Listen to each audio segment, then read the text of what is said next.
خلافت چودھری بہت زیادہ مایوس تھے۔ انہوں نے کبھی سوچا بھی نہیں تھا کہ انہیں اپنے جیتے جی اپنا پشتینی گھر چھوڑ کر جانا پڑے گا۔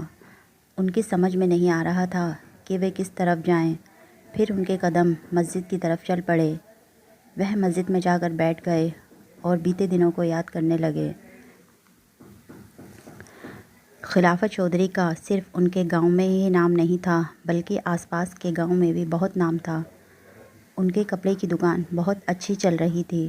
ان کی دکان پہلے ان کے ابو سنبھالتے تھے اور اب ان کے ہاتھ میں آ گئی تھی۔ انہوں نے اپنے ابا کو دکان پر آنے کے لیے سختی سے منع کر دیا تھا۔ گھر پر ان کی بیگم زاہدہ ان کا اور اپنی ساس کا بہت اچھے سے خیال رکھتی تھیں۔ ان کی چائے، پانی، کھانا سب کچھ بستر پر ہی پہنچاتی تھی۔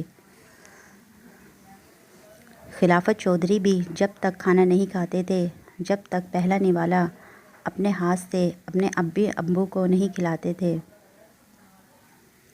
زاہدہ بیگم کے ایک کے بعد ایک 2 بیٹے ہو گئے تھے جن کا خیال رکھنے میں ان کے دادا دادی بھی ان کی مدد کرتے تھے۔ ایک دن خلافت چودھری نے آ کر بتایا کہ امی ابو آپ کے حج کی منظوری آ گئی ہے، اس سال آپ دونوں حج پر جائیں گے۔ ان کے امی ابو کی بہت آرزو تھی حج پر جانے کی۔ وہ تو یہاں تک کہہ دیتے تھے کہ انہیں اگر وہاں کی مٹی میں دفنا دیا جائے تو اس سے اچھی کیا بات ہے۔ خلافت چودھری بولے، ابا میں نے سارا انتظام کر دیا ہے آپ کے جانے کا، مگر میرا دل بہت پریشان ہے کہ میں آپ دونوں کے بنا کیسے رہوں گا۔ امی نے ان کا ماتھا چومتے ہوئے بڑے پیار سے کہا تھا کہ بیٹا تیرے گھر میں بچے ہیں، بیوی ہیں، تو اب ان سے دل لگا اور ہمیں اللہ کی طرف خوشی خوشی جانے دے۔ تو ایک بہت ہی فرمانبردار بیٹا ہے، اللہ تجھے ہمیشہ خوش رکھیں۔ انہوں نے باہری من سے اپنے امی ابو کو بھیج دیا مگر دل کی گھبراہٹ جا ہی نہیں رہی تھی۔ انہیں گئے ہوئے 1 مہینہ ہی ہوا تھا کہ ایک دن انہیں خبر ملی کہ ان کے امی ابو اس دنیا میں نہیں رہے، انہیں وہیں کی زمین میں دفنا دیا گیا ہے۔ خلافت چودھری کے آنسو رک ہی نہیں رہے تھے۔ انہیں سمجھ میں نہیں آ رہا تھا کہ وہ کیا کریں۔ وہ زاہدہ بیگم سے بولے، کیا میں اتنا برا بیٹا ہوں کہ آخری وقت میں مجھے اپنے امی ابو کی صورت بھی دیکھنے کے لیے نہیں ملی۔ زاہدہ بیگم نے انہیں سمجھایا کہ آپ تو ایک بہت اچھے بیٹے ہیں، اللہ کو یہی منظور تھا، ہم کیا کر سکتے ہیں۔ آپ ان کے لیے دعا کیجئے، آپ کے رونے سے انہیں تکلیف ہوگی۔ وقت گزرتا گیا، ان کے یہاں اب 4 بیٹے ہو گئے تھے، لیکن وہ کبھی بھی اپنے امی ابو کو یاد کر کے رو لیا کرتے تھے۔ وقت گزرتا رہا، انہوں نے اپنی محنت سے اور بھی گاؤں میں اپنی دکانیں کھول لی تھیں۔ ان کا کہنا تھا کہ ان کے 4 بیٹے ہیں، ہر بیٹے کے حصے میں کم سے کم ایک دکان تو آنی ہی چاہیے۔ ان کی دکان کا کپڑا اتنا مشہور تھا کہ ہر دکان پر لوگوں کی بھیڑ لگی رہتی تھی۔ ان کا بڑا بیٹا اب شادی کے قابل ہو گیا تھا۔ انہوں نے اس کی شادی کر کے اس کی دوسرے گاؤں میں جو دکان تھی وہیں گھر بھی لے کر دے دیا اور وہ اپنی بیوی کے ساتھ وہاں پر ہی رہنے لگا۔ اسی طرح انہوں نے باقی 2 بیٹوں کو بھی الگ گھر اور دکان دے دی تھی۔ اب بچتا تھا ان کا چھوٹا بیٹا جو سب سے زیادہ نالائق تھا، نہ ہی تو وہ دکان پر بیٹھتا تھا اور نہ ہی ان کا کہنا مانتا تھا۔ گاؤں والے آئے دن اس کی شکایتیں لے کر آتے تھے، وہ ان کی لڑکیوں کو پریشان کر رہا ہے اور اس کے راستے میں آنے جانے والی لڑکیوں کا جینا حرام کر رکھا ہے۔ خلافت چودھری کو بہت شرمندگی ہوتی تھی کہ جو لوگ آج سے پہلے انہیں دیکھتے ہی سلام کرتے تھے آج انہیں کھری کھوٹی سنا کر چلے جاتے ہیں۔ انہوں نے اپنے بیٹے شکیل کو بہت سمجھایا کہ دکان پر بیٹھا کرو، لیکن وہ دکان پر جاتا تو گلے میں سے پیسے نکال کر لے جاتا تھا۔ دکان پر کام کرنے والے لڑکے منع کرتے تو وہ ان سے لڑائی جھگڑا کرتا تھا۔ خلافت چودھری بیگم زاہدہ سے بولے کہ مجھے سمجھ میں نہیں آ رہا کہ میں اسے کیسے سدھاروں۔ زاہدہ بیگم بولی، اس کی شادی کر دیتے ہیں، ہو سکتا ہے جب بیوی کی ذمہ داریاں کندھوں پر پڑیں تو یہ ذمہ دار بن جائے۔ خلافت چودھری بولے، لیکن اسے تو کوئی اپنے بیٹے دینے کے لیے راضی ہی نہیں ہے۔ میں نے بہت لوگوں سے کہہ رکھا ہے لیکن سب یہی بول دیتے ہیں کہ ایسے آوارہ بدتمیز کو کون اپنی بیٹی دے گا۔ ایک دن شکیل نے ہی آ کر بتایا کہ وہ پڑوس کے گاؤں کے گھر میں اس کا رشتہ لے کر جائیں، ان کی بیٹی اسے پسند کرتی ہے اور وہ اس سے ہی شادی کرے گا۔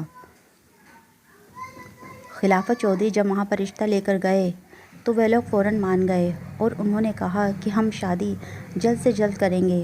خلافت چودھری کو کوئی اعتراض نہیں تھا اور ایک ہفتے بعد ہی شکیل کا بھی نکاح ہو گیا۔